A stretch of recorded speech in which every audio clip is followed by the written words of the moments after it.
was standing listening to our little group. We had set up our drums and our electric guitars and a few other things to play music, and there was a man standing next to me who had a candle in his hand. And I looked at him and we were talking. I said, "So why do you have a candle in your hand?" "So I have light in my house." We've lit 3 candles today. The beginning of Advent 3 this day, and we want to remember that as we light these candles, they bring more light into this world in the same way that God brought light into this world through Jesus Christ, His Son. Let me just share some scriptures for you, I think, that fall in line with this. These are the words of Isaiah. He says, "Arise, shine, for your light has come, and the glory of the Lord has risen upon you. For behold, darkness shall cover the earth, and thick darkness and the peoples, but the Lord will arise upon you, and His glory will be seen upon you. And nations shall come to your light, and kings to the brightness of your rising. Lift up your eyes all around and see they all gather together. They come to you. Your son shall come from afar, and your daughter shall be carried on the hip. Then you shall see and be radiant. Your heart shall thrill and exult, because of the abundance of the sea shall be returned to you, and the wealth of the nations come to you." Today, as we had mentioned, is the 3rd Sunday of Advent. I hope at least you remember that on the first Advent I asked you how excited you were, how excited we were about Christmas. We can burn out early. Some children get excited about Christmas around August, and by the end of September we're tired of hearing about all of the things that they want. Besides, that's when the toy makers bring out their new models, and so they want different things as well. But I think I mentioned to you that there's a little bit of excitement that starts out on that first day. Now, I know Walmart and Costco have all sorts of things hanging up and trying to get people excited about spending money. And as you know, the more money you spend, the happier it makes Costco. And aren't we supposed to bring joy into this world? But I hope that in reality, your excitement is building. That somehow the message of the candles, the message of Christ, the light of the world that has come into the world, is getting hold of you a little bit. I think it's time for us to let out little bit by little bit as well in our lives, because other people need to know that we're joyful, and maybe they'll ask us and question us as to why we are joyful. Do you know that there are some businesses that will not allow their staff to say Merry Christmas to someone? Now, for the most part, that can happen. But did you also know that many businesses allow people allow a customer, when a customer says Merry Christmas to you as an employee, you can engage them back with Merry Christmas to them. You're just not allowed to begin the conversation. And so I think it's important for us to understand and to know that as Christians, part of our responsibility is to let that excitement come out of us. And let the people who are at the counter busy and worried about their food and what they're going to eat and their rent and all of those things, let them know that this is an opportunity to give thanks to the Lord. And an opportunity for us to lead by example in the lives of other people. So, again, say Merry Christmas. I like the fact that the buses flash Merry Christmas. I don't know if that's really a spiritual way of getting the message out, but it's an important message for us to get out. And I want us to remember that it's not just words that people are looking for. They're looking for what's in our lives. They're looking for how we deal with things. My concern all the time is that I don't want to be the customer who always complains. I don't want to be the customer who gets in people's faces. I don't want to be the customer who tramples over people to get the right toy or the right thing for my family. That doesn't give a very good message about the Christ. who came to bring peace and glory and power to this world. We've been talking about light and talking about how we are to understand this light that is coming to the world. Again, I want to focus on this little table that's here. And for us to recognize and remember that some 2,000 years ago, in a little manger in a little town called Bethlehem, something about this size held a little baby. And within that baby was the promise of God, all of the promises of God. And within that little baby that we refer to, we call the incarnation, the fact that God himself has become flesh and has dwelt among us. And all of God and all of his power and all of his greatness and all of his love can be found in a little place like this. And so I want us to think about those kind of things. That's the God that we represent. That's what we need to do when we go out and speak and deal with things. God becoming flesh and dwelling among us. How would we understand and know this fact? We still have today trouble understanding the fact that God sent his Son to live with us and to die for us at the appointed time, the supreme sacrifice. What does light mean to you? In your understanding of Jesus, what does it mean that the Lord saw the world and it was formless and void and brought light into this world to give it direction and goodness and all of those things? What I think we realize and recognize and are saddened by is the fact that sin has managed to find its way back into this world. God saw the world as formless and void, and he brought light into the world, and that light became the connecting point between us and God. And what God said to us was very good, has been corrupted and been changed. And there's only one pathway out of that. We find that in the New Testament, in the Gospel of John, where John writes to what Jesus said. And Jesus said, I am the way. I am the truth. I am the light that has come into the world. And he wants us to know and understand that.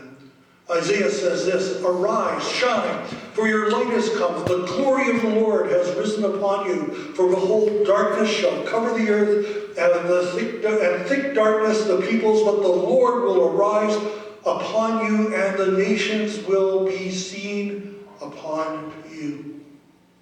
Isaiah saw this light as bursting into this world, like a sunrise that would happen in a desert place. We wait for the darkness to dissipate before we go outside. Our neighbors don't like it when we go outside and start mowing our lawn at 4 o'clock in the morning. That's not pleasant for them for some reason.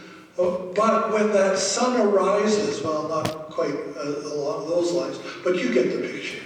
There's a rising of the sun. And that light that Isaiah talks about burst into this world like a sunrise at a specific moment.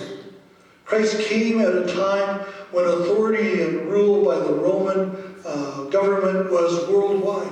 And for the next 1,500 years, up until the middle of the last millennium, the Roman practices, mores, their laws, their values have all become our values and our laws. We are here today meeting together because this is something that we have done for over 2,000 years. Meeting together to spread the word that the light has come. And this light is a good light.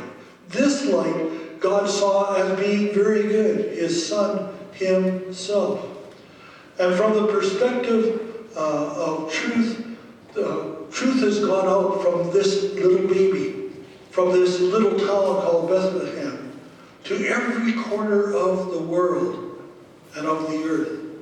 that this light is there for the salvation of all peoples. But it's not perfect.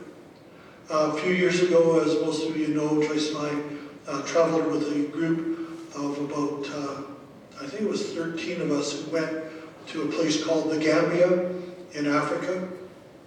And we were on a short-term mission with our son and his family. Actually, our granddaughter was along with us as well.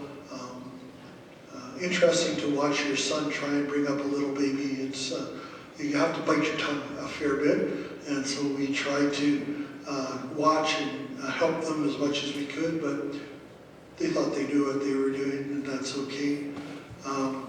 One day we decided that we were going to go in country to a place called Soma.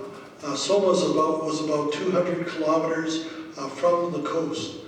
Just to get an idea of what we were trying to do, Gambians consider other Gambians who live in Soma to be crazy.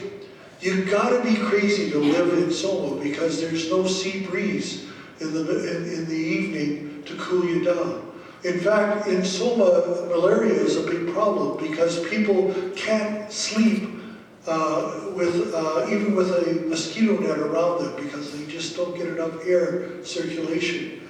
And so we went to Soma.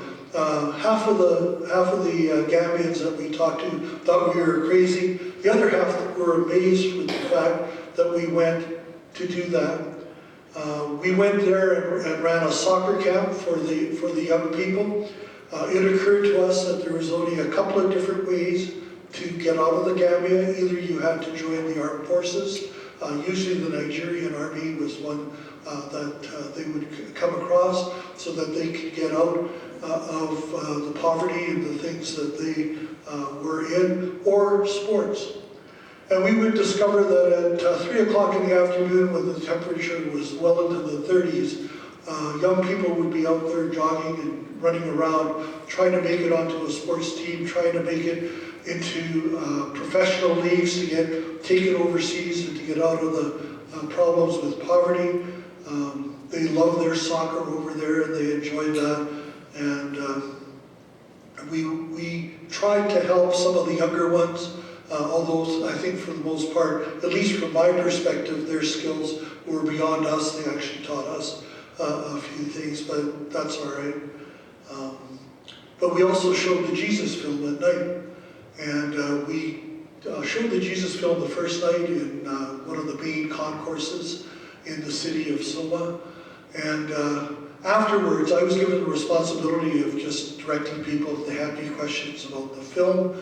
They could ask, and we would be glad to answer it. I misunderstood, and I thought that we were just going to be able to talk about anything. So I said, if you have any questions, just come and talk to us. And immediately about 75 Muslim young people especially were around us, telling, oh, how can you believe in 3 gods and all this, and we may laugh about that.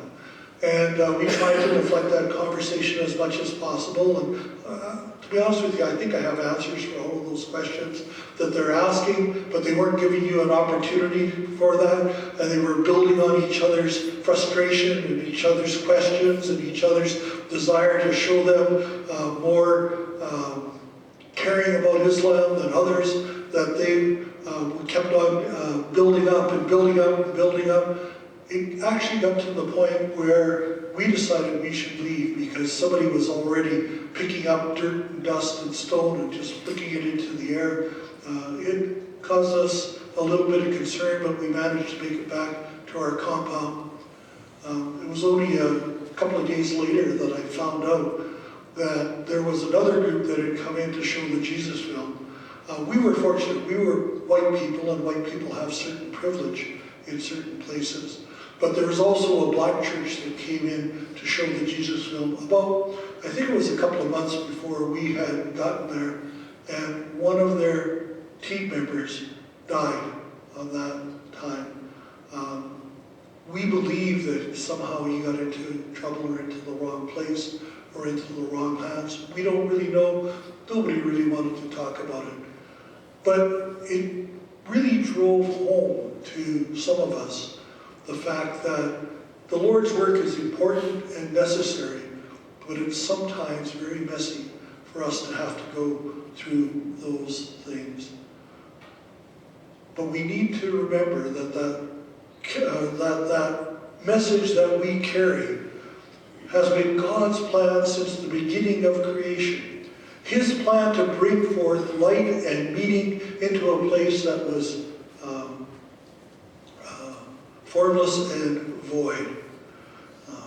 Now, you can believe that this world will be overcome with darkness. There are many people who are afraid of what's going on around them. I would encourage you, don't be afraid. Be cautious. Be smart.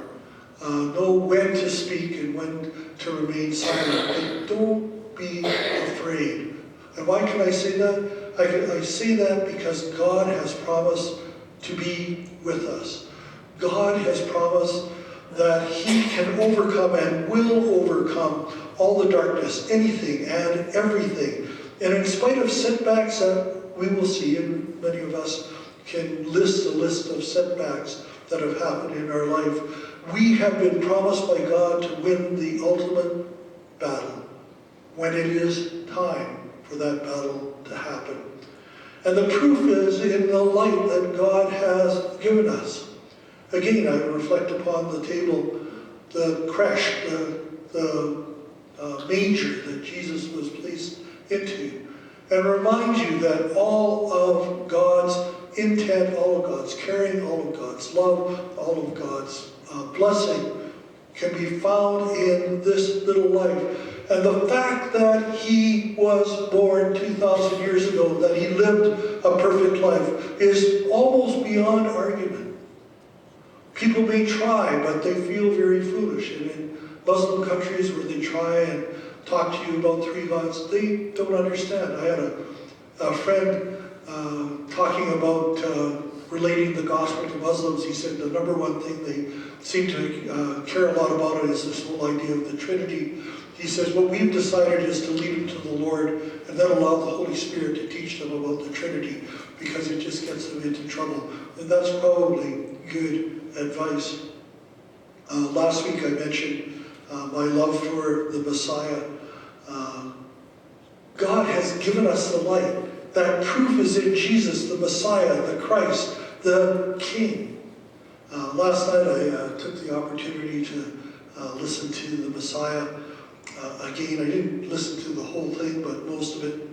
And just amazed by how much that music touches me. I don't know if you're a Messiah fan, but it can be a lot of blessing and fun when you listen to it.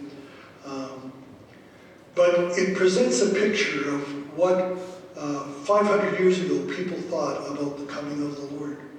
And it's not that so much different than ours. And in fact, one of the wonderful pictures of the Messiah, the music and the words of the Messiah, is the shepherds out in the field. And what we have there is a picture of darkness, a picture of not bad darkness, just darkness. And it's there and it's covering the land. And then all of a sudden, out of the heavens, it's almost as if a door opens up. And the glory of God shines through and fills the valley or fills the vale where they are tending their sheep with the glory of God, with the glory of heaven, with the glory that God just naturally has. And the people that sing that, hear that, I don't know if you've ever sang the Messiah, but if you're a believer and you sing the Messiah, you can't help but understand and sense the glory. And then it says that then what happens to the music is the music slowly disappears until there's quiet. And then another verse happens. And what Handel was trying to represent there is the glory of God. That when it bursts upon us, it changes this world around us. But it doesn't last at this point in time forever. It closes. And we're waiting. We're waiting for it to be reignited. And one of the purposes of the light was to bring people, especially families, together. Did you get the picture of what he said here? He said, your son shall come from afar, and your daughter shall be carried on the hip. I have a picture in my mind. We did a fire call once and went to a farm, and there was this girl, and she had her daughter on her hip as she was talking to us. And I remember that picture well. One of the purposes of the light is to bring families and people together. And don't we do that at Christmas time? We do that so that we can heal each other. We do that so we can listen to each other. We do that so that we can say that we love people one more time. Just another thought that just occurred to me. I remember the night before my grandfather died, he lived with us. And I remember him walking past the downstairs. I was sitting on the steps and I said good night. And the thought occurred to me, I should tell him I love him. But I didn't. Something that I've regretted for a long, long time. God doesn't want us to have those kind of regrets. God wants us to make sure that at this Christmas time, we'll be there willing to and able to give people a blessing. Isaiah goes on to say, then you shall see and be radiant. Your heart shall thrill and exult, because the abundance of the seas shall be returned to you. The wealth of nations shall come to you. Do you know the difference? No longer is the radiance coming from outside and shining on us, but God says that radiance is going to come from within us to the rest of the world. There's a consistency between the Old Testament and the New Testament in the fact that all through it, God simply tells his people that they need to trust and believe in him, seek to follow his word as much as possible. In the New Testament, we receive the Holy Spirit that helps us to do that, and that is such a powerful and good thing. But then he says to us that we need to learn what it means to obey the law and yet be loving toward the people who are around us. Not always the easiest thing in the world. Will your excitement grow? I hope so. I hope that your excitement will grow along with mine, and that we will take it and pass it on to the people around us, because they need the Lord. They need the Lord. My brother Richard led me to the Lord. His wife led him to the Lord. Good story. He was working at the University of Alberta in the physics department. She was one of the secretaries that was there. He thought, she's good looking, I think I should ask her out for a date. So he did, and she went out on one date with him, and then she turned to him and said, you need to understand I'm a Christian. And because I'm a Christian, I really want to get married to another Christian because, and my brother goes, Christian? Huh. So he took 3 or 4 books that the church recommended, Mere Christianity and a few others.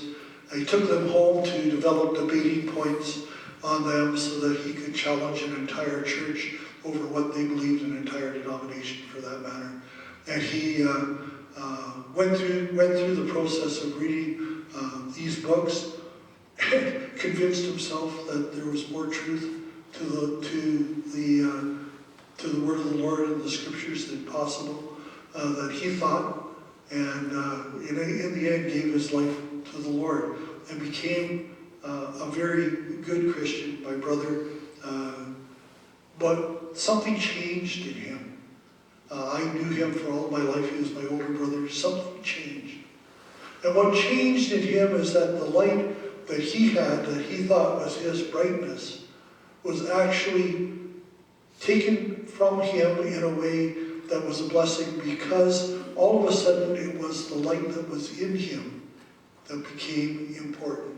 Important to him and important to me, because of my salvation, and important to our children because of their salvation.